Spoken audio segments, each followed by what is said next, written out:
your brain a little more about you kind of in the beginning talked about the harm maybe to artists, but what is your thoughts on the consumer? Do you think similar to streaming, like so much music is released daily because of the tools from being able to record in your home and not having to fry chicken?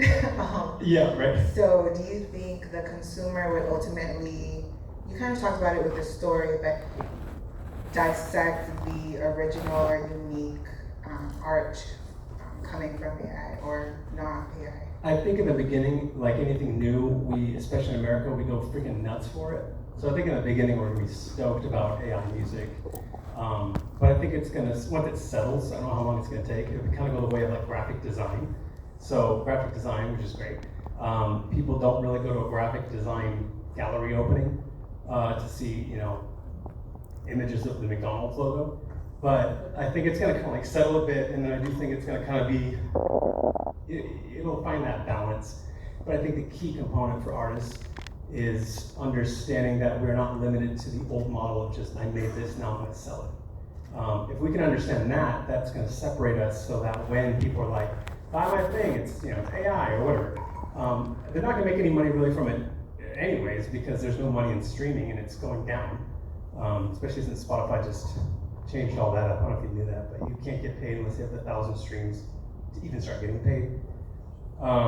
So that's where I see it going, is that people will at first be gung-ho about it, but then they're still gonna go back to that, like, especially if the artist presents the story. You know what I mean? Like if the artist is like, this is where I'm from, again, like I came from Montana, I bounced around like a circus performer, landed in Los Angeles, like there's some interest in, it's not that interesting, but everybody's got interesting stories, whereas the AI, somebody who's smashing out AI, people are like, well, what's your process? Well, my process is I typed in song. And like, it's gonna have a limitation to it. And again, I'm not saying there's not a place, there's absolutely a place for it, but that's the way that I see it going, yeah. Thank you for that question. Anybody else have any input, questions? Yes. It's really interesting how you brought that around full circle, where the artist is sort of being attacked by the labels and everybody selling them out, and then you got to the point now where you're saying, music is the creation of the artist. That's where it all began. And now we have some additional tools that we can use. Why shouldn't the artist capitalize on this? Why should he not be at the top? Yes. In this? And I see that, the way you presented it, that this is a great opportunity for artists. Yeah. Instead of letting other people that might usually be doing something else and having to do anything with music to get ahead of the game. I think you're right. Artists need to be motivated to really push AI. Yeah, thank you. And honestly, I think that we're in a good spot. This is so horrible, but artists kind of got, musicians specifically, sort of got screwed over first when internet and streaming hit. And like, it's debatable, obviously, you can debate all day, do we get screwed over or not, but musicians were the first ones where all of a sudden it was like, hey, our product is not worth anything anymore. And then when it started to happen, piracy for film and all that, film and television, and the unions and everybody went to war over it, and they went straight to the government and like, hey, you gotta ban these piracy sites, and they won-ish, I guess.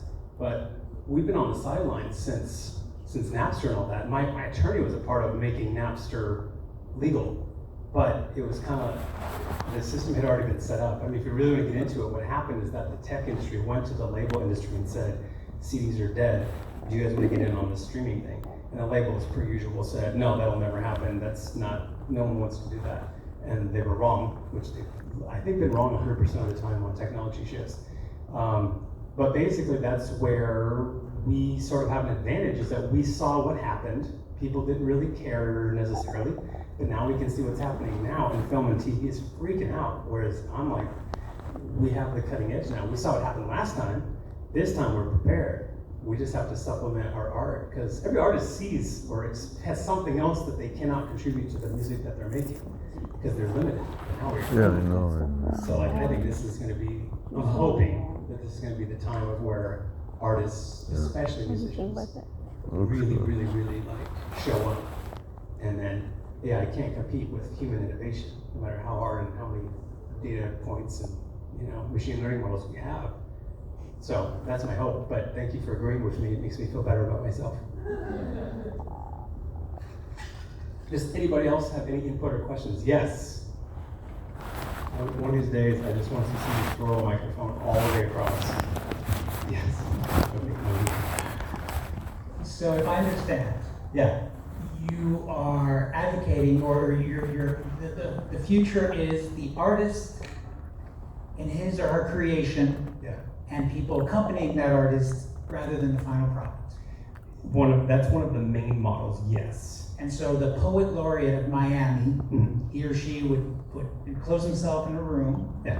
and they would charge tickets to come in and see that person create, or share that space with them creating the arts. One way. It's gonna be fragmented. So that would be good for spatial. So like what happened is when streaming came out, all of a sudden for me personally, for my underground stuff, I went from having like your local fan base and that expands, and all of a sudden like, well, I got fans over the world, but I can't tour to 15 people in Brisbane, Australia, and then 10 people in Mongolia.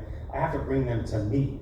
So for the first time through these different technological platforms and like Meloscene, the thing that we're working on, people, you can then go, hey, I'm doing a whatever, Friday night, 5 o'clock this time, everybody come in, and you get to bring in that fragmented digital audience. But when it comes to live performance, live interaction, let's say in Miami, you can then go, I'm gonna perform down here, and there's a projection mapping element to it, to where the building itself is gonna be animated through projectors and AI graphics. So it turns the artist into from a one-trick pony into a 35-trick pony, which diversifies all the different types of revenue that you can collect, just depending on what your art is and where you see it fitting with your group, basically. Thank you. Yeah. Because I don't know, producers are the most, like, they're recluses, and like they sit in there on their computers all day, and now they can start making some money. Deadmau5 is already doing it through Twitch. He just puts a camera up and basically has a tip jar kind of thing, and you just sit there. I don't find that personally interesting to sit there and watch producers click away, but there's a lot of people that do. So yeah, it's just that fragmented element. Anybody else have any? Yeah. Follow-up question. Yeah, just the limited inventory. I don't like using that word inventory. Yeah. But you're the poet and you're in your room, and by dint of it being so specialized, could you charge more for admission? Could the $15 tip jar become the $1,500 tip jar? Exactly. That's exactly it. And that is what we are doing with Meloscene, is allowing the person to set it. So they might be like, I'm gonna be performing or writing, I'm doing a writing camp, whatever. $5 at the door, you all come in. But then if someone's like, I'm packing this thing out, I need to bump it up to $500, $5,000. The thing is that we're no longer trapped by the end product, which the CEO of Spotify just said is worth nothing. The production process is worth nothing, etc. This is the artist's way of being like, cool, you want to chase the end product. I am the product. I am what's valuable for the first time, and I can monetize myself, and there's no way for you to duplicate me and what I'm capable of, nor can you put me in a box. So if I'm a rapper, you can't tell me I can't have visuals. Maybe I'm gonna have a visual experience next month entirely. A label would be like, well, that's not how we do things. It's like, well, goodbye. Because like, you all can keep the pennies, not even pennies, fractions of a cent. Keep them, I don't care.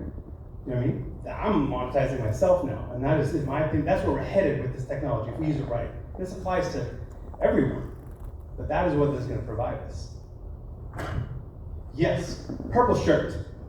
Wait, is that purple? You're right, these lights are so bright, I can't see any of the light. Hello, hi. Hi. I'm Sarah Rushnick, and I'm from the University of Miami. Oh, nice. And I'll be speaking with a group tomorrow, and I want to thank Very cool. Jean-Marie for putting on this great. Thank you. He really deserves a round of hand, and especially when we're going to be flooded down here, we'll be together for the whole night. So what I see here, and I think you have a really good point, where I'm trying to do it is, you can almost see that everybody becomes their own brand. Yes. So, and then you take